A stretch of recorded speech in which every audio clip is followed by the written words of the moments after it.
We do have someone very special here. I'm a professional third wheel, so I'm also Remi's wedding planner. A lot of us wedding planners are friends, and a lot of us are not. Have I been a bridezilla? No. Those are some of the dazzles and delights that you'll experience. That's as much as I can share with my non-disclosure. The following podcast is a Dear Media production.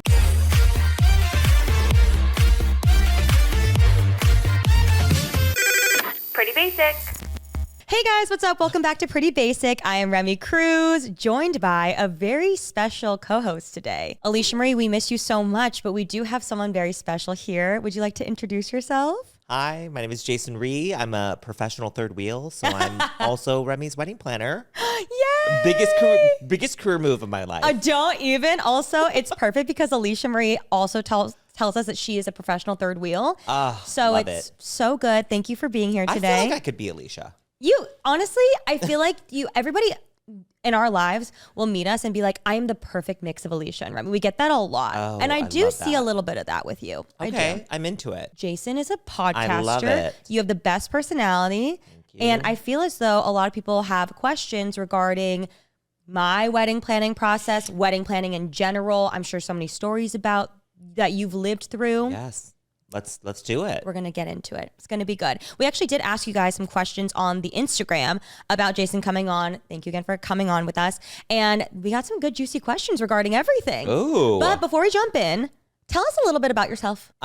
So I actually started wedding planning because of a very famous movie called The Wedding Planner in 2000. You did? Yes, it inspired me. And, I thought I was J-Lo. So I have the booty, but I don't have man.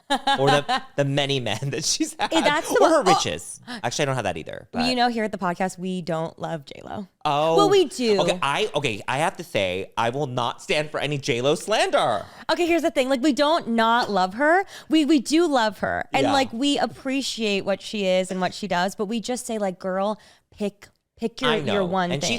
she's made some choices that we're not so thrilled about, like stealing Ashanti's career. But aside from that, okay, the we're movie coming still in with the heavy hitter. The movie still inspired me, and that's that. Yeah, my first wedding was in 2007. Really? Yeah. How did that go? I actually met my bride at a rave in high school. Wait, that's so cute. I know, and we were both, having a good time. And then years later, we reconnected and we did our wedding. Yeah. No way. And that's how I started. And did she reach out to you? She was like, I need help. I think we was via, I don't even know if you guys know this, but it was MySpace. Oh yes, of course. And so we reconnected there, and I took a certification program at Cal Poly Pomona. It was the only college in Southern California that offered anything wedding planning, because at the time it wasn't that popular.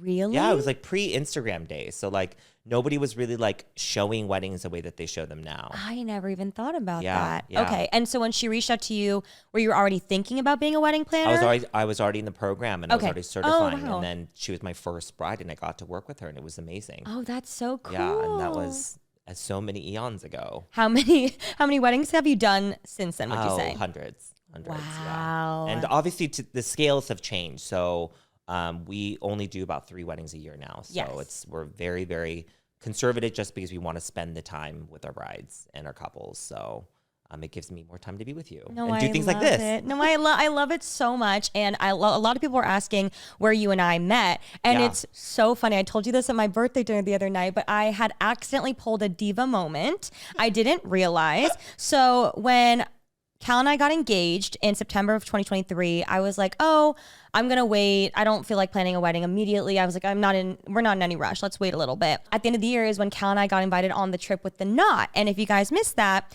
it was day 1 of Vlogmas 2023. We got invited on this amazing trip, and the knot basically does these really cool brand trips with a bunch of newly engaged couples. And it was so fun and exciting. And it was really funny because not only were Cal and I invited on that trip, but Lauren and Jeremy, as well as Sierra and Sam, who I know all of them very well. And so they were already very far, or much farther than us, into their wedding planning journey. And so we were doing all these cool workshops, and kind of you had planned the whole trip. Yeah. And so I hadn't known you until that point. Did we do our call before then or after the trip? I think we did it. We did it before. We did before, Yes. a short one before, but I've got to, it's called Destination of the Knot, and Yes. it's an amazing experience. And we got to go to Guatemala the year before. Oh, with and I didn't plan that one. I just basically was one of the wedding pros. And so we got to kind of, meet with the couples and, give them advice and stuff. But then for this one coming up, they were like, we're coming to Central Coast. Actually, they were going to do California. And then I was like, we have to do Central Coast. So, that whole area, Solvang, Los Olivos. So yeah, we got to produce it. And it was so important that we got to create experiences. And I'm so glad that they resonated with you. Oh, yes. Because like every single one was so personal to me. It was everything about it was so perfect. And so my diva moment was, and I didn't even realize this till more recently, I lean on Lauren a lot throughout the whole wedding process because she's just the best and like does not gatekeep and is just always like, oh my God, do this, do that, do this. And so in the beginning I had been like, oh, where did you find your wedding planner? And she said, The Knot. And I was like, oh my God, amazing. Well, we just got invited on this trip. So I'll ask my manager to ask them like, who should I work with? It was reasonable. And yeah, I just didn't think. And so The Knot was so gracious and was like, Jason is amazing. We really think that they'll hit it off. So we did our first initial Zoom. I remember you were in Atlanta and we just really hit it off. I was like, oh my God, I love you. Like I'm doing some other meetings, but I'm sure we'll chat again soon and I'll see you on the trip. Lo and behold, I find out that Lauren literally she did not talk to the Knot team. She just went on the Knot portal and said, wedding planners in my area. And I was like, I am the biggest diva. I had no idea. But I will say, at the end of the day, I met you and it was meant to be. No, like Cal and I are obsessed with you. We just we love your energy. You're so sweet and you're doing an amazing job. And like, it's been such a fun process together. Yeah. But that was my diva moment. But the trip was amazing. And what was so funny is like Cal and I had not even thought about starting the process yet, but it was really fun because we would do like a lot of like break off little like group sessions that you had all planned and everything was so great. We had like my favorite thing of that trip was we broke into like little like rounds and like smaller groups within the trip. And there was like a DJ there that was talking to us about like the importance of choosing like all these songs and the flow of everything. And there was a dance lesson with your friend that had choreographed for Beyonce. Yeah, Shout out to James. Alsop. Yes. And that was incredible. Like just so many things that I feel like it was such a good way for me to kick off like the whole wedding process in my head. And it was really cool because I remember being in the little breakaway with Sierra and Sam and Lauren and Jeremy and Cal and I, and they were talking about like all these decisions they had already made and the ones they were about to. And I learned so much from couples that were already in the process that I feel like I've been able to apply to our process now, which has been really fun. And I think that's like the biggest takeaway for any couple, anyone that's engaged is you're walking into like an unknown. Typically, it's usually your first time doing it. And hopefully the last time that you're going to do it. And so it's a process. And I think, I give so much credit to all couples, especially now more than ever, because there's just so many ideas and so many inspiration points and so many social media is bursting with wedding content. So I can imagine how much pressure it is, which is why it's so great that we can kind of guide you through that process and absolutely ride the wave with you because it is a wave. It's an emotional roller coaster. Of course. I have to give you props also. My best friend just got married in August. I know I've talked to you about her and she planned her entire wedding by herself.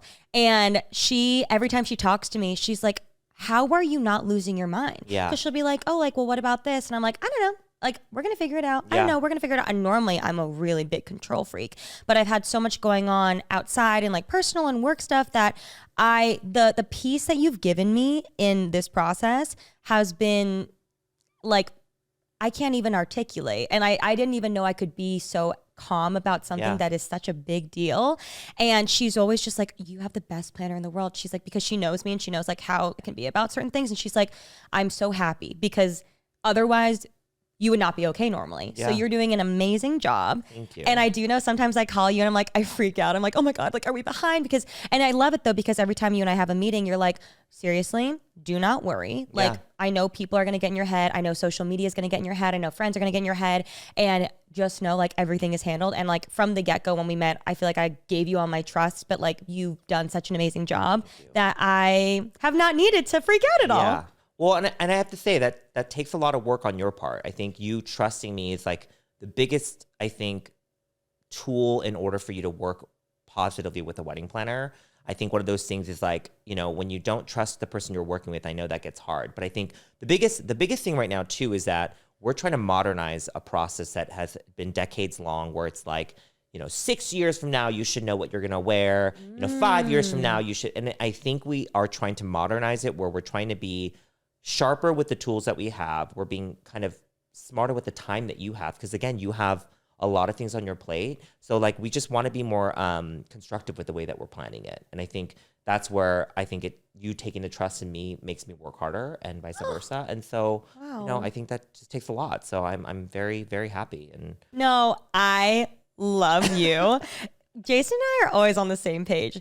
Cal as well. I need everyone to know. It's so funny. Cal is a part of the process. No, Cal is absolutely. You know what? Let's get into like the nitty gritty because I feel like there are a few like overarching questions. Yes. First off, and be genuinely honest. Yes. Have I been a bridezilla? No. And I just want to be honest too. I've had histories of bridezillas, but I also want to give brides kudos. It's not always bridezillas. There's also groomzillas. Oh. There's momzillas. Oh, yeah. There's mother-in-lawzillas. There's allzillas. There's friendzillas. It's all zillas. But you have not. I think the big takeaway for me too with you is that you communicate. And if you don't communicate, if you sit there and you spiral, then you end up becoming a zilla because you don't talk to anyone about it, and then you have resentment later. Yeah. So I think you've been really good about at least communicating what you're feeling, and I want you to. If you're feeling like a doubtful moment, or if you're feeling like the direction that we're going isn't exactly the way that you want it to be, it's so important because, again, our job is just to make sure we deliver what you want. Yeah. But we can't do it all. We won't be perfect always unless we communicate. And you can't read minds. Yeah, and that's why you've been so good, is I think you've been really good at communicating. And again, you have a whirlwind of things going on, I appreciate that. Yeah. Thank you.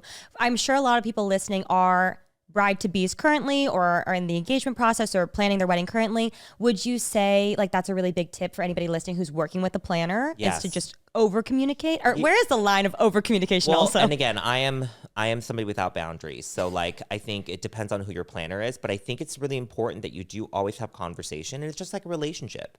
We usually are spending about a year with you, a year more, a year less. And so it's very crucial that you are able to have that relationship. And again, it may not always work. We've unfortunately had to let couples go, and I've been let go. I think it's one of those things that we don't, or we shouldn't feel shame about it. At the end of the day, the last thing I want is for anyone to work with me and feel resentment or feel scared or feel worried. And then come the day of, they're like wondering why I'm there. That's like the worst feeling that I could ever have. Yeah. And same for me too. That's the last thing I would want to do, because this job is not easy. It does shave, years off my life. I've fluctuated in weight. So some days I fit into a vest, some days I don't. it's a stress. I mean, I can't even imagine the stress you're under every single day. But we've been very lucky, and I get very blessed to work with great couples. And I think that's kind of the big thing where, it's our job to try to make it as perfect as possible. But the truth is, it's all problem solving. That's literally my job. And my job is to troubleshoot and then figure out a way to deliver the news or to guide you in a way that feels less scary. Which I feel like you're just the perfect person to do that. Yeah. And I feel like you go about things the right way. I remember in the beginning, and actually this is something I want to get into too, is I was really overwhelmed by the lists that I would see online, or the lists that I would be given of like, at this 12 months out, you should have this done. By 11 months out, it should be this. And then, so on and so forth.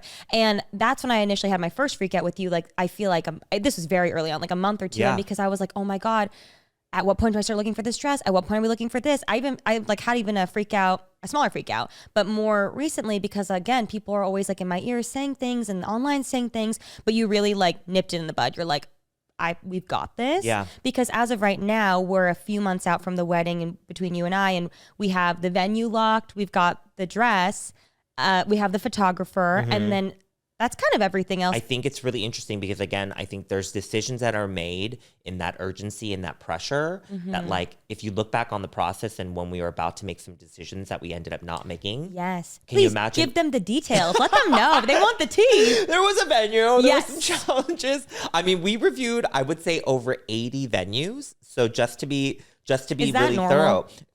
Look, for me, I am willing to search to ends of the earth to make sure that we get Crack a Smile for you. And if you are feeling like this is a venue that you love, then I think that's where we want to go. And, we really searched for it, but we found it. No, you guys did. And it did take a lot of time. And I think that's kind of the things is, and again, that's just the way that I work. There are other planners that will tell you, hey, we have to do it in 12 months. Here are my 3 options. This is a way that I work. And that's fine too.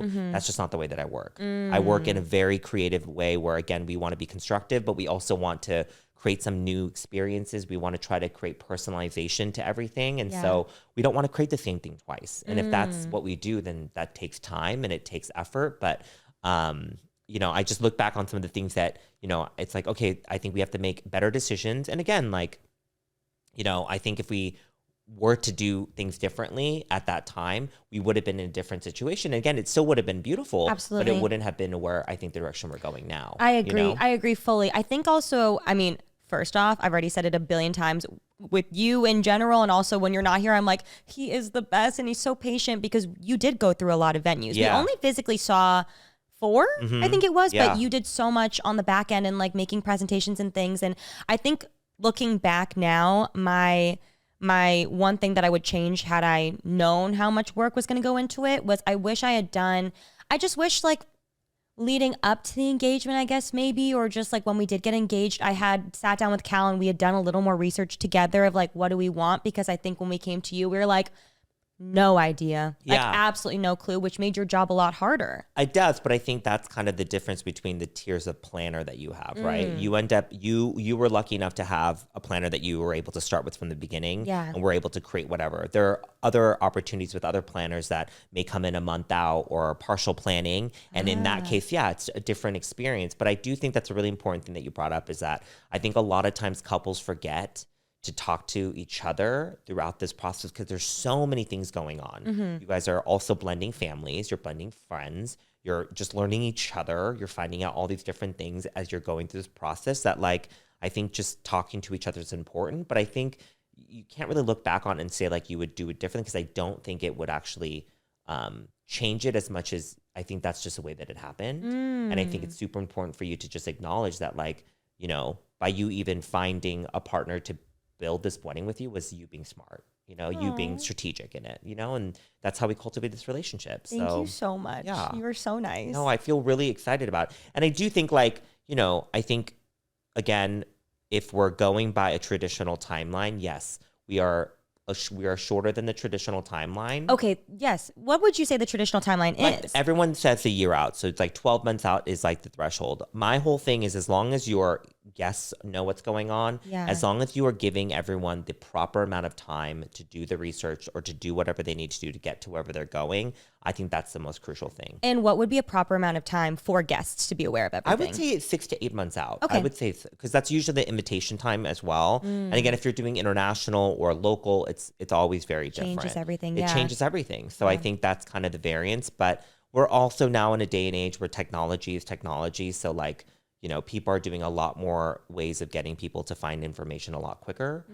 So I think a lot of that has changed a lot. For sure. I just got the invitation, or more recently, but I got an invitation to one of our friends' weddings, and it was so cute and so them. And on the card, there was an option to do mail in, of, you know, the whole invite, or there was just a QR code. code. And they were so funny. They told me that everybody that mailed in, they had like maybe like 30% of people mail in, but everyone that mailed in was at least like 40 or older, and every QR code was anybody 40 and younger. But it is like more of the times, obviously, because I was getting ready to mail it. I was like, oh, so much easier. QR, boom, done. Yeah. So it is so funny that like that I'm assuming at some point maybe it'll always or only be QR code. Yeah, and I think there's like still like something sentimental about paper and about like sending things in. But again, I think it's whatever is best for you in that wedding that you're planning. For sure. You know, because sometimes, again, the resources are not available to couples to be able to do like, you know, a 15 like piece collateral of invitation where there's like a butterfly that flies out. You know, things like that doesn't always happen. Yeah. So a digital is a great option for that. Okay, guys, let's be real. Staying on top of your health goals can feel like a real struggle sometimes. Finding something that's actually good for you and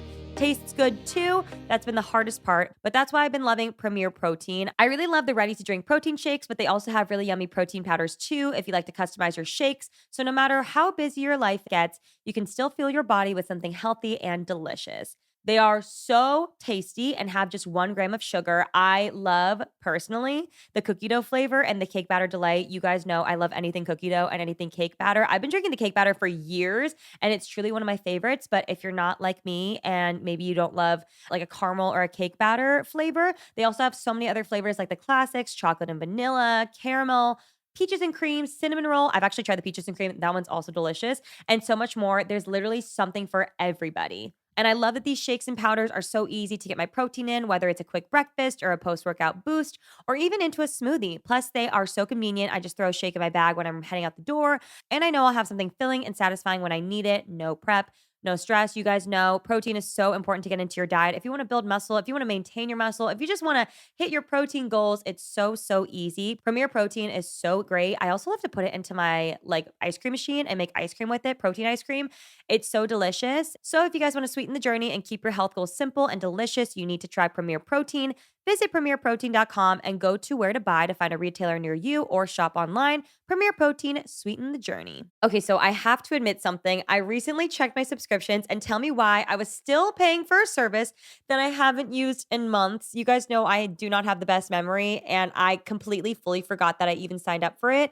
And I found out that I somehow had 2 separate subscriptions to the same service. I didn't even know that could happen. That is a problem for another day. But luckily, Rocket Money caught it and I was able to cancel it with one tap. You guys, Rocket Money has been a total game changer for me. I love treating myself, as we all know, but I also love saving money and seeing all my subscriptions in one place. It just makes everything so much easier to manage. Rocket Money is a personal finance app that helps you find and cancel your unwanted subscriptions. It monitors your spending and helps lower your bills so you can grow your savings. I love that I can open up the app and see exactly where my money is going. And when I realize that I'm still paying for something that I don't use, Rocket Money cancels it for me. No awkward customer service calls required. You know, those take forever. You're on the phone forever, and it's a whole thing. And their dashboard is super user-friendly. It pulls together all your spending across different accounts so you can track your expenses and create a budget that actually makes sense for you. I actually recently tried to cancel subscription multiple times through this email, and it was not working. Boom, Rocket Money had it done for me with the click of a button. Seriously, I don't know what was going on, but thank you to Rocket Money. Oh, and their new goals feature, obsessed. You can set up automatic savings for literally anything, whether it's paying off a credit card, saving for a trip, or just building an emergency fund. It makes saving money feel so effortless. Rocket Money even scans your bills to see if they can lower them for you. Like they'll negotiate with companies on your behalf so you don't have to sit on hold for an hour just to save a few bucks. You guys, if you want to cancel your unwanted subscriptions and reach our financial goals faster, you need Rocket Money. Go to rocketmoney.com/prettybasic today. That's rocketmoney.com/prettybasic. I've had interesting experiences with grooms because I've I've had some grooms that are more involved in the bride or the other groom. Love that. Because I have 2 grooms. I love that. I think Cal's been interesting. I think he wants you to have what you want. Yeah. But I think it's great that he's able to at least say when he does feel like he wants something that he can communicate it. Yes, that's what I like from the get-go. I kind of felt, Alicia and I obviously talk about it a lot. And she's like, I think he's going to be like, let you do what you want, but the things that he feels strongly about, he's going to speak up. And I talked about the little instance we had at the last meeting on the pod where I'm so grateful he did. And you and I were like, yes, please tell us some more, where we were looking at the specific like structure. And I was like, oh, I like that. And then Cal, I could tell, and you picked it up. You were like, Cal was like, yeah, I like it.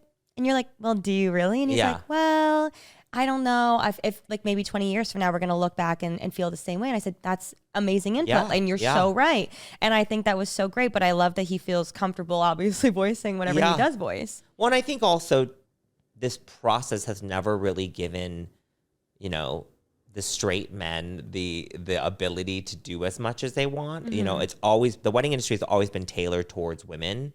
Or the bride. So I think it's an interesting dynamic because I think, I'm sure that there are aspects of it that maybe frustrate couples where they feel like their guy is not doing anything and they're like, I'm doing all the heavy lifting. Mm-hmm. But I also think like, it's different because I also remember there was a time where like I barely engaged with my couples and I was usually working with the parents because they were the ones that were signing the bill. Interesting. So it's been an interesting dynamic where like I used to work a lot with brides' mothers, but now I'm not very involved with mothers. Was there like a shift?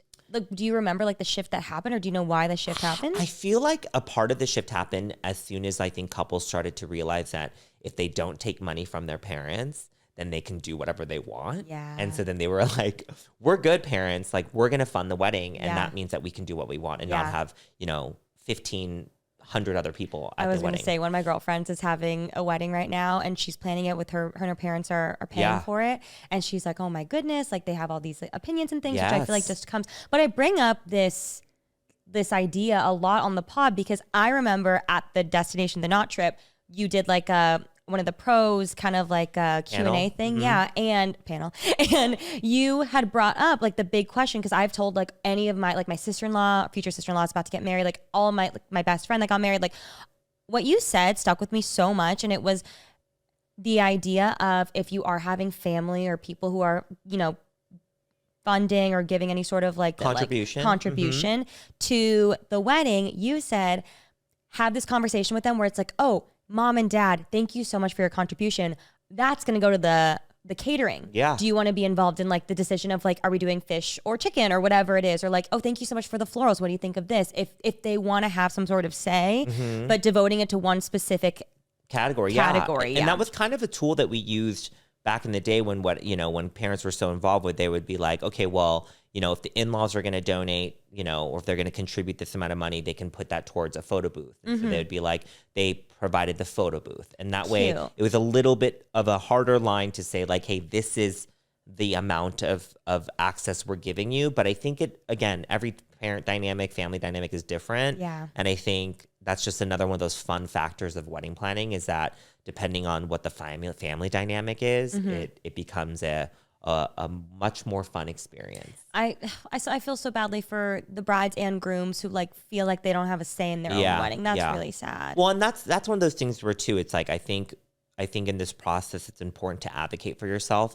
just as much as I think what a lot of couples don't realize with wedding professionals is, if we're a good professional and we've been in the industry long enough, we're usually advocating for you guys. And so I think a lot of times people sometimes forget that, like, okay, they're so expensive. The wedding industry is so expensive. We're here to spend all your money. We're here to gouge you, blah, blah, blah. But it's like, no, the people that have actually been sustainable in this industry and been in it long enough, the only way you can sustain yourself is if you actually love it. Because if you didn't love it, the money is not even worth the amount of energy and time and work it takes to be a part of it. Yeah. But we are advocating for our couples. And I think a lot of times too, I think it's important that you guys advocate for yourselves in terms of what you want, especially when it comes to parents. I do think that wedding planning brings on, I know that everybody's like, weddings are so drama and stressful. And like, I understand.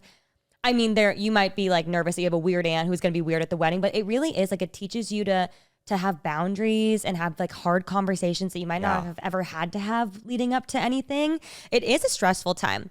Another tea question. Out of all the hundreds of weddings you've done and you named all those Zillas, what would you say was like the biggest group of Zillas?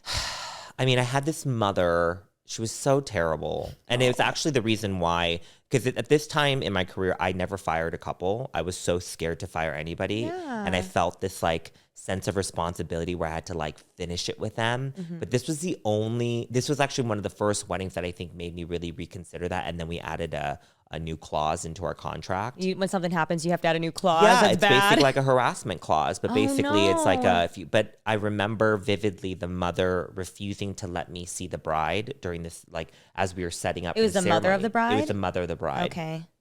And I just don't think I was her cup of tea. I was like blonde hair at the time. Like, I think I had a jawline. I can't remember. But I just don't think I was her cup of tea. And she like literally like forbid me from seeing the bride. And it's like, I don't need to see the bride because I want to see her. I need to see her because we need to work. We're working. I need to get her to the ceremony. And like, she refused to let me through the door. I'll put my head down. Yes. We got to walk her. I know. And so things like that where I'm like, okay, that's one of those moments. But a lot of times it's also not directed at us as much as it's like an experiencing that happens, like a projection of some sort. A projection of something, or there's a dynamic between, bridal party and things like that. That's very interesting. But, I think it's also important that like the bridal party that you pick, the wedding party that you have, again, I keep saying bride, but I know that there's all couples. The wedding party you pick also is a huge, huge impact to your day. Because the energy that they're bringing you, all of that is in your room. So keep that in mind. So we are very excited about your party. I heard we will have some Wranglers. I heard you said that to Tommy on my birthday. What did you say exactly? I said we will have extra Wranglers on hand. I think we might be a little crazy. Yeah. We're here for fun and fun only. I'm so excited. So one of my friends is getting married very, very soon. And he just let me know they did the final walkthrough of the venue. And when he got to the venue, because it's a destination, like they really haven't been able to be like on the grounds. And so this was the first time since the initial tour that they were able to like walk through and kind of like figure everything out. And when he arrived, the man that runs the whole venue is a gay man. And he was like, perfect, I'm going to walk you through like the whole scenario of like what's going to happen. And so he's walking him through, and I believe it's just them two together. And so he's like, okay, so this is where you're going to start. And, this is where we're going to end. This is where the party goes. Da, da, da, da. And he's like, and just so you know, I'm going to walk you through the rehearsal. And he was like, okay, like love that. And he was like, we had an incident once.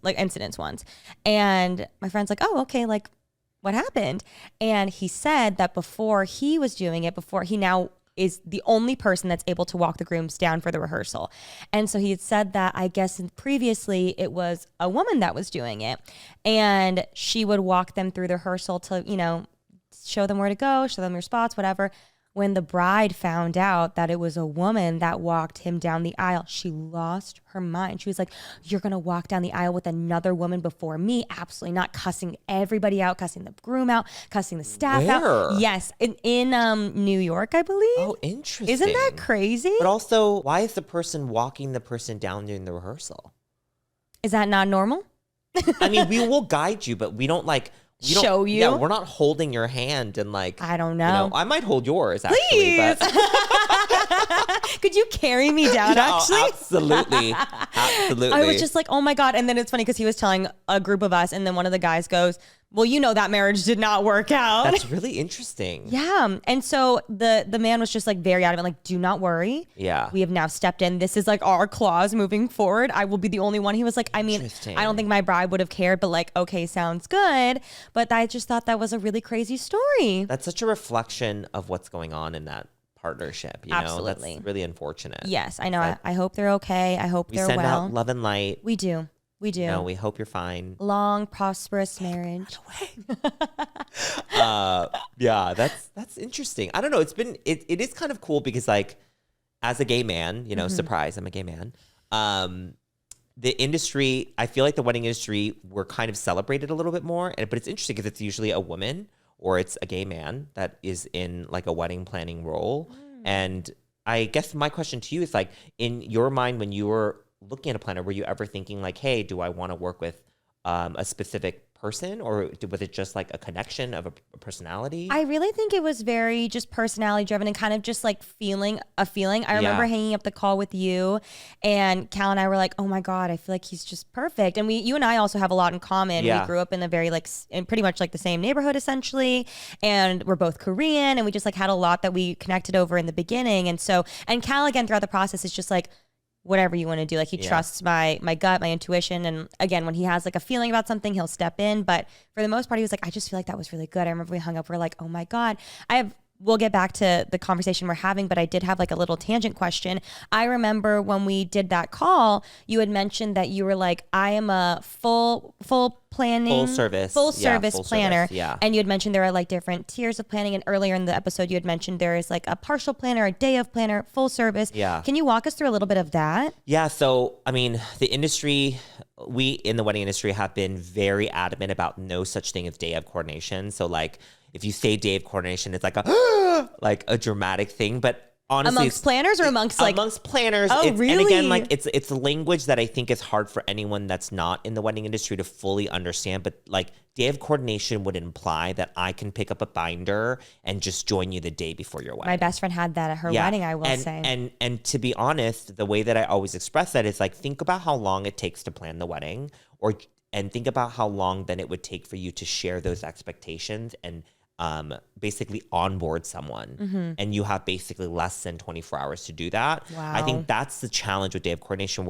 and earlier in my career, we offered it, and it was the most inexpensive part of our package, but truly it was the most amount of work because we'd have to come in, and we did something called month out, which essentially 2 months out, we would come in, we'd take everything you did and we'd reorganize it. And then we would basically take it over. But just imagine how much time that takes for us to download as much information. So a lot of times things will fall through the cracks Of course, you're human. Expectations are not clear. And I think, so month out, day of coordination is kind of the first like smallest tier. And then you have partial, which is usually 6 months out. And then you have full service. And then we're more concierge level where we kind of are above full service where we don't really say no to anything. So as long as like we're going to talk about boundaries after this episode.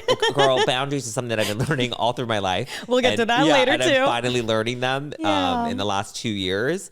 But, that's kind of the levels that we have. And so, I think it just depends on, again, I think what brings people joy. And I think for us, like, we love to create something from the beginning because it just feels so much better at the end. And absolutely, we're kind of with you through the whole journey. I can't even imagine being a day of coordinator. Like, we all know something is going to go wrong on the wedding. Something is not going to meet expectations. It always does. It always does. And I've already gone in with the mindset of that so that it's our goal that you don't know until our post-mortem. Which I love. We need to talk about the oyster shells after this, which I love that. I love that story. But I can't even imagine, like, I'm sure something's going to go wrong, but now that you and I are so close and you know Cal so well as well, when something goes wrong, I feel like you have the wherewithal to know, like, oh, well, this is what Remi would want, or this is what Cal would want. We'll tell them later, but like, we know, but that's because we've developed an actual relationship. Yeah. I feel like with day of, or even like the partial, I'm sure it's a little bit harder to know, like, oh, well, this is what they'd want instead without having to freak them out. Yeah. So I could see the benefit for sure. What would you say to a couple that's planning, like how to decide if they want to work with a planner, deciding between full service? Obviously, I know cost is a big thing, but full service, partial, or day of, or whatever it is. I think it's really important to think about the relationship you want to have with the person that you're working with. If it's transactional for you and you're more of a, hey, I just want them to get the job done and do it, then it might make more sense for you to do the one version or the other. I think another big part of it is how much time you have. How much time do you have to actually put in and invest in actually working on a wedding? Because it is a full-time job. There are people out here that are doing it as a full-time career. If you have that ability, and I know that like all my, planner A type people out there that are like, oh my God, I love planning. I love organization, blah, blah, blah. It's like, yes, but it's a different experience. It's a different experience and there's a different level of pressure. And I strongly encourage anybody and everybody, even if you don't have the resources to do full service, like try to look into finding somebody to do any part of coordination for you. Because the last thing you want is to plan your own wedding, because a lot of times what ends up happening, and if you have great friends who can step in and be competent and like take care of your wedding, that's Cricket great. Girl. Yeah, but the only problem with that is usually they are also kind of robbed of the experience of being a guest. And I think that's always been like our number one goal in hospitality, is to make sure that everyone feels like a guest, including our clients. We want you to really enjoy it. It's like hosting a birthday party. Yeah. How often can you enjoy hosting a birthday party when you have to host and you have to make sure you're working? It's true. And that's kind of the goal, is we want you to not work. Ugh, I love that. That's the goal. I'm so excited to just have fun. I really, really, really am. I'm like, whatever goes wrong is going to go wrong. Who cares? It's just going to be a fun time. Yeah, and that's a great energy to have, which I hope that stays. But Me too. The idea is that too. like, if something does go wrong, we've already created 3 different plans to fix it. Wow. And so that's kind of the idea, is that when we come to you with the problem, usually it's the worst case of me having to tell you, okay, here's what happened, but we'll come up with the solution first. Please tell us the story about the oysters. We did a wedding. Oh gosh, we did a wedding. And we had these beautiful oyster shells that were supposed to be calligraphied and as like name cards, right? Yeah, they're place cards, and bless the artist's heart, she had like, I guess like a personal divorce or something like that, like a week before. So she was kind of getting unreachable, and then like I think shipped out the items a little late. So we were down to the wire, and we're like trying to track it in the post office in this like random city. And we basically had to make the decision the night before, if we don't get them, what will we do? And so we were obviously in this beautiful town of Martha's Vineyard, and the bride and groom don't know. Bride and groom don't know at this point. And so Jamie, my right-hand creative mastermind, during the rehearsal, we're like trying to figure out, I've called different locations to see if they have oyster shells. We're calling like all over this little island, the town that we're in, nothing. And then at the rehearsal dinner, I see on the buffet a tray of oysters. And I'm like, is this wild? Is this crazy? So then I like text the team, and I'm like, okay. And I send them a picture of the oysters, and I'm like, is it disgusting? Should we just use these oyster shells and we'll just do it ourselves? And, you know, there's still a chance that it'll come, but we still don't know. So then, you know, Jamie and our team is like already thinking about like a different way. And by the way, at this point, I'd already sent Jamie down the beach. She had already been looking for shells. Like, bless her heart, she found like 50 beautiful shells, but it wasn't enough. Okay. And so then at that point, we were just like, okay, here's plan C, which is we will ask the catering team if they can clean the oysters after the guests eat them. And then we'll just use those and reduce, reuse, recycle. I mean, look, it's all about sustainability. It's upcycling. Yes, sustainability. I love that. The caterers did not wash them and instead put all of the dirty oysters in a bag and handed them to me. So we had to like buy bleach. Oh wow! And because there's a whole process of how you clean oysters so that again it's even safe enough for people to have. I didn't even think about that, but yeah. So we go back to the hotel. We're scrubbing the dead, you know, like we're just scrubbing off the meat, the barnacles. We're soaking it in bleach, and then we're washing it again, soaking bleach all night. And then finally in the morning, so we soak them overnight. In the morning, they're beautiful and they're ready to go. We go to Jamie goes to the paint shop in the morning, and then at like 1 p.m. the oysters came. The actual like calligraphy ones came to the post office, and we got them. I love that. And so we never had to use them, but you know, I should have brought you an oyster shell. You should have. Honestly, you should keep them for the next wedding. I don't want to see them ever again.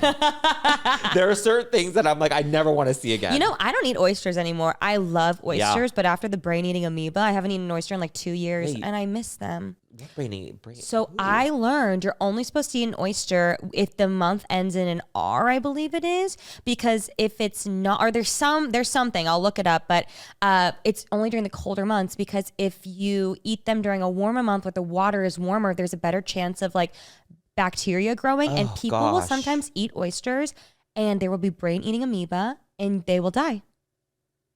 And I love them, but it's not worth my life, really. No. I haven't eaten an oyster in a couple years. No, but I bet fried oysters are fine. Yeah, you can eat them okay, cooked. thank God. I've never tried one. You never had a fried oyster? No, is it so good? Anything fried, just sign me up. True, I feel the same way. Okay, well, good to know. And I will not have oysters at my wedding. Check. At Sierra and Sam's wedding, they were gorgeous. They had an oyster shucker walking around, and they're like, "You want?" I was like, "I do, but I can't. But it's beautiful. It's beautiful."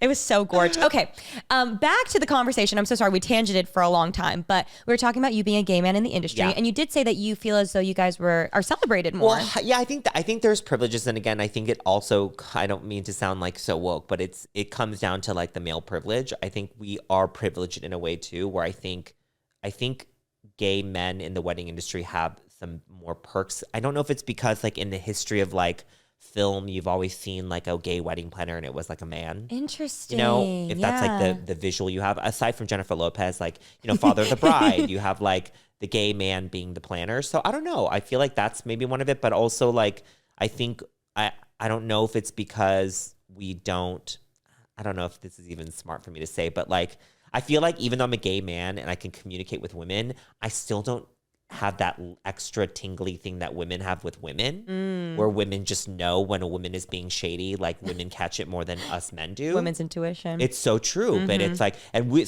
some of us like, you know, we're a little bit closer to women. So like the gays and the queers and the, you know, theys, all of us can kind of more connect. But I feel like we still are men at the end of the day. So it's like we miss it, you know? So I feel like maybe some of that too is kind of helped in the industry in terms of like some of the dramas that happen. Oh, I can't even imagine though the shade of the mother-in-law. It's a whole or industry. something. It's a whole industry. So there's just so many different personalities in the wedding industry. And you know, a lot of us wedding planners are friends, and a lot of us are not. LA especially though, I feel like it's probably even a little like a step up. Yeah, and again, I just, my whole thing is just be nice. Like, there's some really like pretentious planners out there. But that's like your personality, though. You know what I mean? Yeah, maybe. But I'm also just like, no matter how great my career is going to be, or how big the weddings I do, I'll never be like that. I'll never be a snobby person, because it's like, what does that say about you? But that's like a morals thing, and I love that. We're still working for somebody. Like we're still servicing. We're still a customer service person. So like, I just think it's so interesting that like people have such big egos.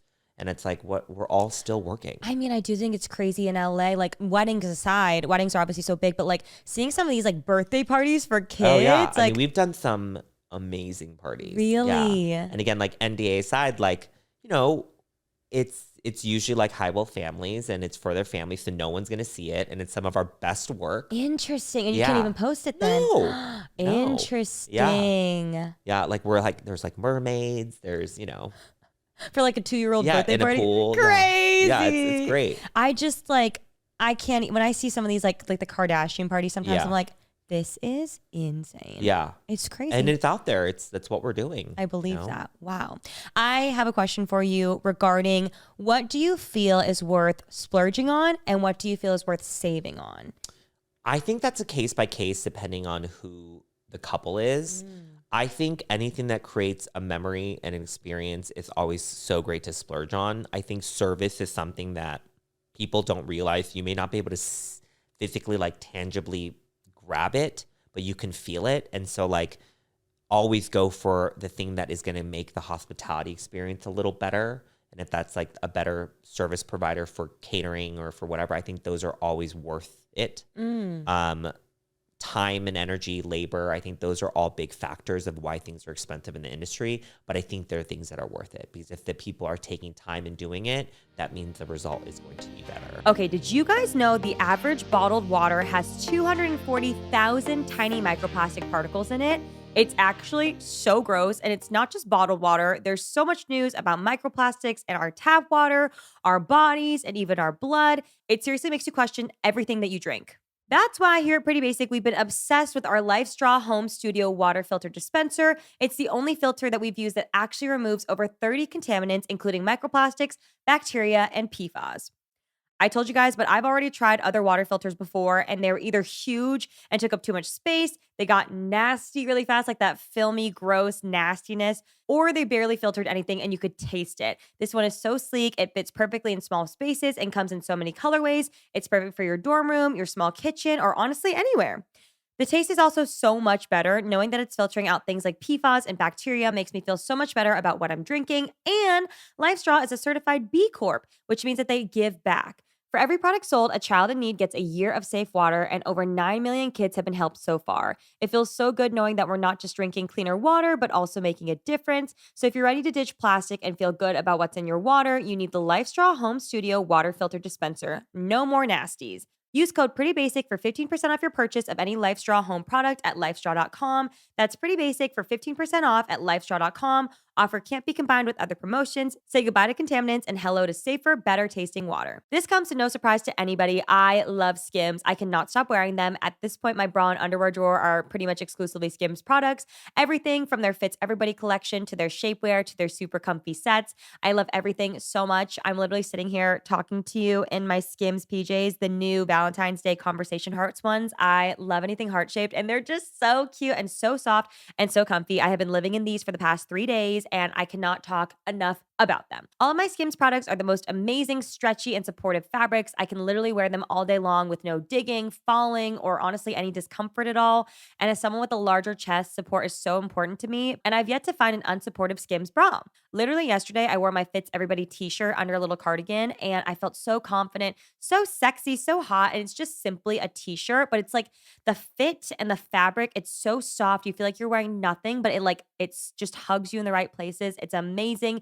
You guys know I also love the Fits Everybody t-shirt bra. I can wear it when I'm cooking, filming, laying. Like honestly, sometimes I'm laying on the couch and I'm wearing my Fits Everybody t-shirt bra and it's so comfortable. I don't want to rip it off my body. Like, you know, with any other bra, you do not have that experience. Like, it's fantastic. I also swear by the Fits Everybody bralettes, you guys. The scoop is my personal favorite. I found that it gives me the most support with the size of my chest, and it's incredible. I love them so much. The loungewear, the robes, the bras, the underwear. Actually, I think I'm literally wearing my Fits Everybody underwear. I am, my thong right now. And the Skims range is so good. The Fits Everybody t-shirt bra and all of the bras on their site are available in 62 sizes. That is amazing. From 30A all the way to 46H. So shop Skims best intimates, including their Fits Everybody collection and more at skims.com and Skims stores. And after you place your order, let them know that we sent you, select podcast in the survey, and choose Pretty Basic from the dropdown. You're going to be obsessed with this collection too. If you were getting married tomorrow, what would you spend like the most of your budget on? I mean, there's so many things. My wedding is insane though. I have like Coldplay and like Little Kim performing. So I don't know if mine is realistic because I also don't have a man. But speak it out into existence. I mean, I think mine would be on like locations. I think it would be, and as you know, I'm very big on finding the canvas of an event. Yeah. I think a location sets everything, and how you power an experience, I think, is so cool. Yeah. So I think it would be probably the locations, because there would be multiple for me. Ooh, Yeah. like a multiple day, multiple locations. Well, mine has like a moment? whole save the date where you get an iPhone and it like it like turns on, it has like a video of us, and then it's only one calendar entry in the iPhone, and it's my date. Wait, I love that you And thought it comes this with like far. a year subscription to the phone carrier. Oh my God. Obsessed with this That's idea. like my just like in a satin box, and Oh, then we send gorgeous. we send a costumer to come and like do your alterations, because like everyone has to wear Obviously. period pieces. Obviously. Yeah, mine would be locations for sure. Okay, I love that. I feel as though that's kind of the vibe that we're going with as well. But also, depending on the venue, when we were looking at so many, there were some that were very much willing to really build from the ground up. I remember it was like, there was one that we loved, but it was like, we're going to need to put in flooring and air conditioning and bathrooms and all these things. And we were like building out this whole place. And, you know, some that were just so high, they were more expensive, but they were like so beautiful that it's like we barely need any sort of decor, even potentially, if we want. Yeah, we will see. Draping. I was drunk at my birthday party. I went, drapes, and he was like, got it. He was kidding. We were all kidding, but just so you know. Okay, I love that, because I feel like throughout this whole process, and I've talked to Cal and Alicia about this a lot, where I'm like, it's so funny because you can really, in your mind, and the wedding industry is just crazy how they just, for the same venue that would be 10 grand for a party, they make it 50 grand for a wedding. Yeah. Like, it's crazy that they see dollar signs with weddings. Well, and it's interesting. I do want to address that too, because I feel like people, part of it, there's some of that could be true, but also when you start to figure out why it's more expensive, there's usually reasoning. You feel it's behind warranted. it. Yeah, usually. Because like, for example, a birthday party may not require a day before rehearsal. So like, there's different things where I think, okay, when you start to add up the numbers of labor, because again, a wedding is a very different service point than a child's birthday. Okay. You know, so that's where I'm always like, okay, I'm here for some of it, because I do agree, like, weddings are expensive. Yeah. It's a lot. 99.9% of the time, no one knows how expensive it is until they start doing it. Yeah. And then you're like, oh, balloons are $15,000. You know, that's just something that you don't know until you start looking. Yeah. But I think sometimes it's warranted. I do see that, because even when we were talking about different venues, it's like you need a day to build up the set or build up everything, load out. in. Yeah. The day for the event, a load out day. Like that suddenly turns your 1 day event into a 3-day event. Totally. Which makes, and those are 3 days or 2 extra days that they can't rent out the venue. So I do see what you're saying. Even like getting ready on site or being on property longer, you know, for a kid's birthday, you're coming, you know, before the party starts. You're not spending the whole day there with your party, like, and a party's ready. A couple hours. Exactly. True. And so those are all the different aspects of it. So again, like, some of it makes sense, but I always think that's where like you have to really look through the paperwork and see like what those numbers are and why they are. And again, sometimes there are some shitty people out there that are probably doing it shady, and those are the ones that won't survive. They're not sustainable. I like my whole thing with everything is like, if you wanted to, you could convince yourself that, well, the photographer, the photos are going to last forever. I need to get the best photographer. And the flowers are going to make everything. So they need to be the best flowers. And then, you know, the venue, and then food. Obviously, food is really important. Yeah. And then I need a drone shot. Like, you can easily do that. Obviously, 100%. we need to work in budget, but it's so easy. And then when the prices are super expensive, you blow through so fast. Yeah. And I do have to say, too, I think a big thing that I'll remind you to in this process is we're still going to look for it. We're going to look for it, and we're going to see the price. And as long as we're on the same page of like just getting the price doesn't mean we have to spend the price. Of course. So I'm always about like auditing, looking for it, finding out what we can do, finding a better cost or better version of it. And again, like, it does feel soul crushing at times when you're looking at something that you want, but then it's like, let's find another way that we can do it and not spend an arm and a leg to do it. And that's kind of the goal. We do have some questions, and we can do a little, if you want to elaborate, feel free. If you want to do rapid fire, do rapid fire. Okay. I'll let you take the floor. But one question is budgeting. I assume most people with weddings have a budget. I have said already, Kyle and I have a budget that we are trying to stick to. Do you have any tips maybe for couples that are trying to stay in budget? Any things like maybe some hacks or anything for everybody? So if you're trying to stay on budget, you have to understand how much time you're going to have to throw at it. So like, again, if you have a planner to be able to do the work and homework for you, great. But if you guys are doing this on your own, try not to give up so quickly. If there's something that you want, you just have to keep looking for it. And again, like I would be very, very thorough with how you look for vendors and partners. And again, you can find resources like The Knot. You can find different marketplaces, but it always takes time, energy just to have a conversation. And again, that's where if you have a good partner that you're working with, then you're able to have them guide you to their people that they've worked with. But like, you know, that's kind of a lot of what our time is doing the homework. Absolutely. Yeah, and making sure that we find, 17 draping vendors to find the one that best works for us. And for someone who's listening that might not be able to afford a planner or just don't want a planner, what would you say? Like, let's say you are looking for draping vendors. Like, are you going through your own personal contacts? Or are you just doing like Google search after Google search? I would do Google search after, and then referrals. You can always ask people that have gotten married or friends of friends. But I think there's so much talent out there. And again, I'm never one to not work with someone new because they're new. I think new talent is always a great possibility because they're also looking for the work and they're willing to kind of do more for you because they're trying to do a good job so that they can build their business. Those are great ways to kind of start. But again, there is a risk factor. If you don't have like a thorough referral from them, then again, it's kind of a risk. So just make sure your contracts are good. Good note. Okay. Question. Ooh, okay. What are good party favors that people will actually want to keep? Something that's not personalized. I'm sorry, but a monogram is cute, but like no one's going to wear it. So it's true. If you're going to give something and you're going to spend any money on it, make it something that is not so personalized. Make it a tag that they can rip off. Oh, I like the matchbooks too. Yeah, I'm like, they're so cute. small. I mean, and again, those are things like little tchotchkes like that are perfect because again, we all need a matchbook in our toilet. What is the most important thing to plan for every wedding? A rain plan. Oh, weather. Yeah, weather, and then an emergency kit, which we provide for you. Yes. Rain plan. What do you mean? Like, if it what rains, happens what are we doing? when it rains? Where are we going? What are we doing? How are they getting there? Big lesson that we learned was we had all of the plans for everything. What we didn't think about is if it continually rains, what happens with the floor and the mud and the dirt.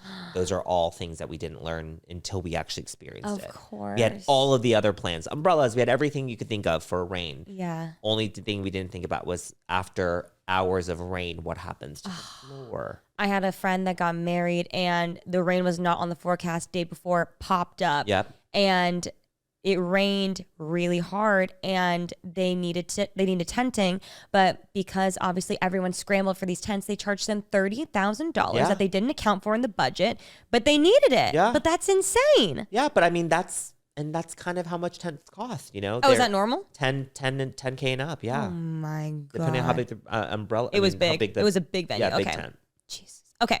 Next question. What's the shortest planning period you've done? 2 months out. And you wouldn't recommend that, I'm assuming. I'm not fearful of timeline as much as the other. I think you get some really great deals. So I think if you are an excited person that wants to do it in 2 months, then by all means, go for it. Oh my God. It just takes a lot of time. You're just and again, making sure your guests have enough time to get there. Yes. I do see what you're saying of the guests because Yeah. especially if it's destination, it's kind of inconsiderate to Totally. ask people, of course. Okay.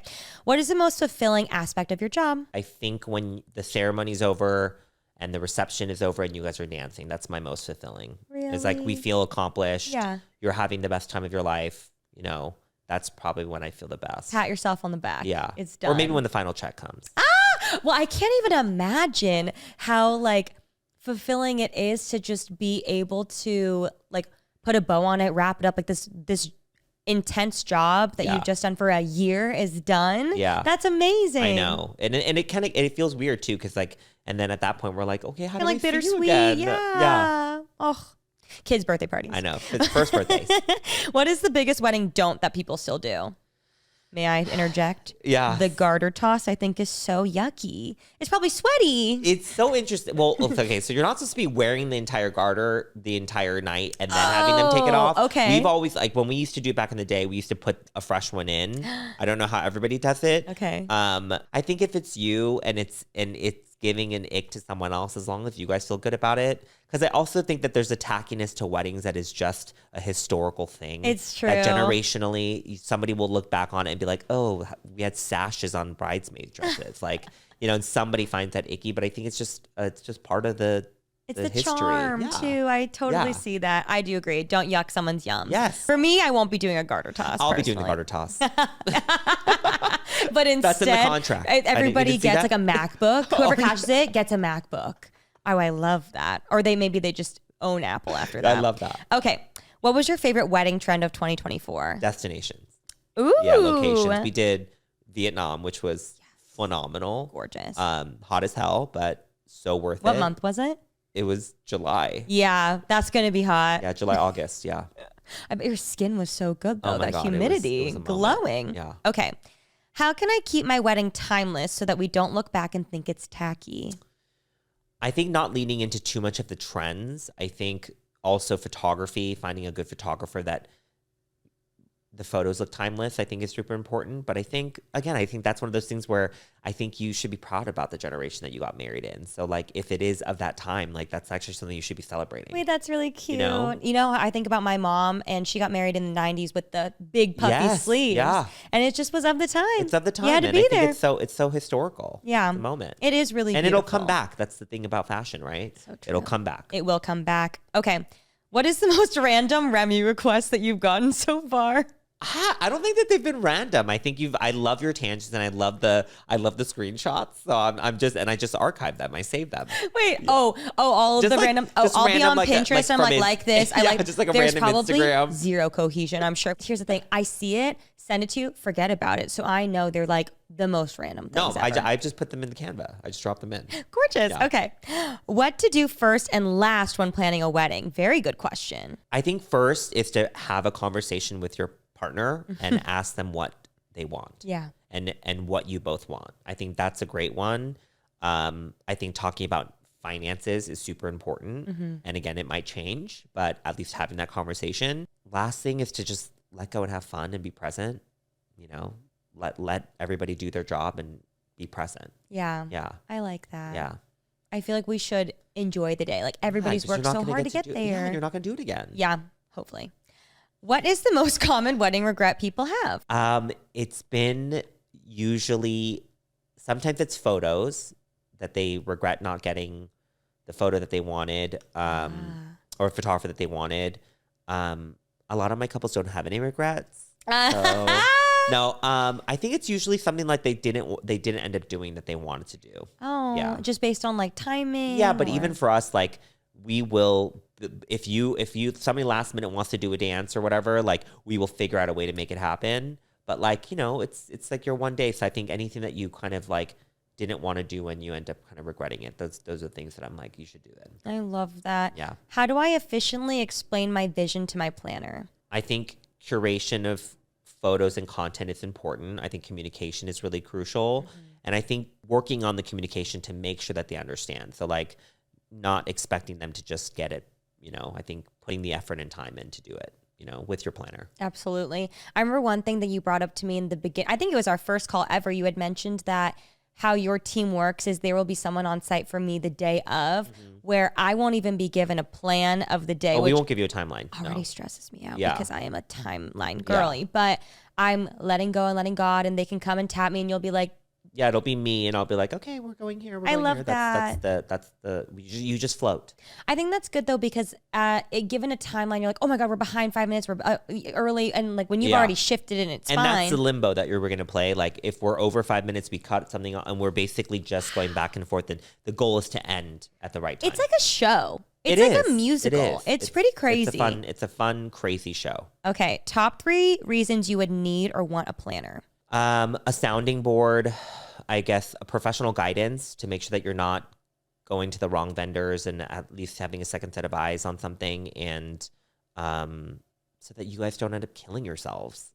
Like it's a very stressful process. Yeah. And so having somebody help you and support you throughout the planning is great, especially somebody who's done it before. Yeah. Who knows what they're doing. I know obviously it's your full-time job, but would you say for couples who are maybe, again, not able to afford it or just like don't necessarily want it, like it is doable. It's just a lot more work. And to be very clear, like you can plan your own wedding. It's possible. It's just about how much time and effort and energy it's going to take. And if you are willing to give that a go, then by all means do it. And then again, just the day of, keep in mind, if you are not the one planning it, somebody else has to. And that means it'll be your family member, your friend, and just keep that in mind. Yeah. I've seen that firsthand, and I didn't know until I saw, and it's so true. But someone is working it. A lot. And again, you might have a friend that's really excited to do it. And again, those are the conversations to have, because again, like there might be a great potential planner in one of your groups, and and you might be giving them the opportunity to. That's always a great way to give opportunity and to like experience something. But again, that might also be a risky way to cost your friendship if they don't deliver what you wanted. Yeah, that's so true. But I do like the idea of delegation, or being just overly communicative, like to that friend, to that family member, or like maybe a group of them. It's like, this is what I need. Like, if you're willing to take it on, then like, let's do it. But it's true. Totally. If you're going to plan your own wedding and you don't have a day of coordinator or someone to help you on your day, you are getting ready, you're taking photos. There's no way that everything can be done. Like, that's just the hard truth. Yeah, of you're the person in the show. So you can't direct the show if you're in the show. Yeah. And like, that's, I really want to stress, even if you think you can, you physically cannot. Like, that is the hard, you cannot. Yeah. You have to walk down the aisle. Yeah. You have to be at the altar. You Absolutely. You can't look at yourself from, out of body experience. It's so true though. Okay. And then last question for you specifically, what is something that couples often forget that is important? I think one of the things that's important is that to just do what you guys want. I think it's really important. I know that we don't live in, like, it's kind of a privileged thing to say, but it's like, just try to make sure to protect what it is that you both want at the end of the day. And that's you and your partner. That's what this whole union, this whole celebration is about, is you and your partner. So like, as much as you care about all the different like photo op moments and friends and family, like try to honor yourselves and do what makes you both feel best and look best and feel great. That was beautiful. Yeah. Like, when you talk like that, I get so excited. Good.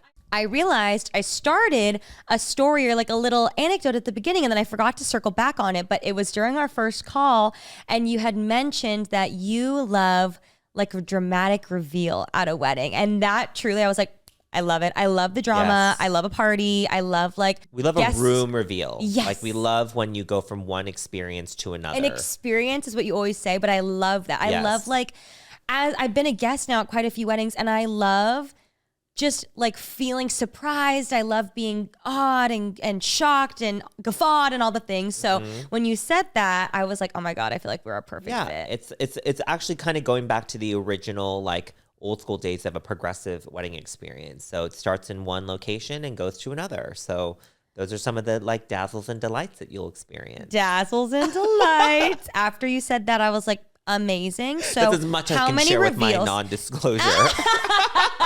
Good. I'm so excited about that. Yeah, I mean, I think that it's interesting because I think we're going to be bringing both of your personalities into different aspects of the experience. I think that there's like soft, feminine, romantic things about you, but I also think there's like fun, quirky things about you that we're bringing in. Yeah. And Cal is just a big ball of fun. He's so fun. We know that the energy is going to be brought. And I think that's a big part of what is important to him, but let's not compromise the biggest thing of all, which is going to be the aesthetics, and it's going to be on brand. It's going to look chic. I think if anything, you guys have been exactly who you guys present yourselves to be. Really? Fully authentic. Yeah. Oh. Yeah. Thank you so much. That was a clause in his contract that he had to say. I love that. Okay, well, I could talk to you forever, and I will be talking to you again for the next few hours. We have a planning meeting to go to, so we have to go. Can you give us like a little, because I have no idea what's coming. Maybe just like a little, I just cannot stop talking to you. You know, we're gonna be discussing some culinary things today. I was gonna say, yeah, so we're gonna look at some of that. And okay. We're gonna go through some revised design, and we'll talk about a color palette. Oh, I'm so excited. This is so good because I've had everybody in my family be like, what color do I wear? I'm like, I will let you know when I know what color everyone's wearing. I have no idea yet. Culinary, exciting. I will say one thing that Jason and Cal and I have been very adamant about is just like the culinary experience. Like, as someone who is a huge foodie, and Cal being a huge foodie too, like that is a very big important part to us. So I'm excited to hear. I'm nervous. No. I'm a little nervous. I really am Jennifer Lopez in The Wedding Planner. I haven't watched it. I need to watch it. You haven't watched it either? No. Okay. You know what I just saw a little clip of is Monster-in-Law. Oh, yeah. Monster-in-Law's the best. I liked that so far, but I'm going to watch the... So she is a wedding planner. Yeah, she's a wedding planner in it. And she eats like a sad microwavable dinner, but... I have seen that clip on TikTok. Yes. Okay. I'm going to watch that. Yeah. But you had told me that this year, well, actually, before you even told me, you blew up on TikTok recently. Oh my gosh. I have had an office in West Hollywood for 4 years, and I have 2 parking spots. And for some reason, people just park in the spots always. And I had like very vivid signs. They faded since then. But no, you can read them. The first 4 years, they were bright and glittery and shiny. And then we even had the floor painted, and people just keep parking there. And I never did anything about it. And so finally, I just decided to, pull up my man boy pants. Is that what it's called? I don't know. I decided to like speak up, and I towed a car, and I ended up going viral, and it was crazy. It was iconic, but what I love, I mean, the tow in general is like, obviously no one wants to get towed, and that sucks. But I mean, if you park and also here's the thing, what's so crazy to me, it's a big lot. There are a lot of open spaces. There's so many open spaces. That's what's really crazy. It is your spot. You're paying people just love that expensive spot. rent. It's West Hollywood. Like I totally understand, but I love the people pleasing, like boundaries sentiment from you, because I remember when you told me about it, I was like, oh my God, you're viral. This is crazy. And you were like, yes, but honestly, like, and this sucks, and I'm embarrassed, and like, it's a lot, but at the same time, still, like, it is you sticking up for yourself. Like you pay for that spot. It's your spot. People shouldn't park there. I would go and pay at a meter because the spots were taken. That's crazy. Like crazy. And then again, it was more stressful when I had a client appointment. Can you imagine if I'm like, oh, park here, and then you're like, oh, I can't park there, and now you're scrambling for parking. Yeah. So it's just a bad reflection. So I finally was like, no, I'm not going to do it. And now it's become this thing where now I'm the tow guy, which I don't know if that's hello niche. That's not the legacy that I wanted to leave. But fine, I'll take it. Whatever. But I told you, I was like, this is amazing. Look at Brittany Broski. She once was Kombucha Girl. Now she's Brittany Broski. I love that. And I love that. Well, look, and now I'm on this podcast. Manifestation. What a dream. No, but I love like the sentiment behind it, because although, yes, it is just like funny that you're towing, like I think it's amazing that you're sticking up for yourself. Thanks. And I think for me and other clients you have, like, hey, sorry, can't do that. But you can park there anytime. I can't. Thank you. Thank you. It is a great spot, and there are a lot of stuff going on there.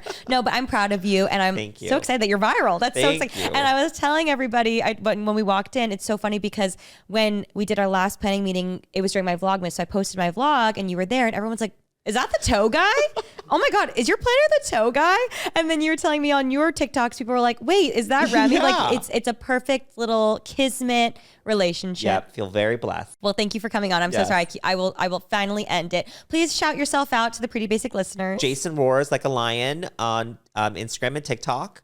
And you'll be seeing lots more of me because I'm never going to leave Remi. Thank God. That's what I needed to hear. Thank you guys so much for watching this episode. If you guys have any more questions for Jason, let us know in the comment section. We can do a part 2, part 3, part 4 every month leading up to the wedding, perhaps. And I will give you the nitty gritty when I have more of the nitty gritty to share. I promise I'm not gatekeeping, but I love you guys. And Alicia will be back next week. And we are so proud of her. And we love you guys. And bye.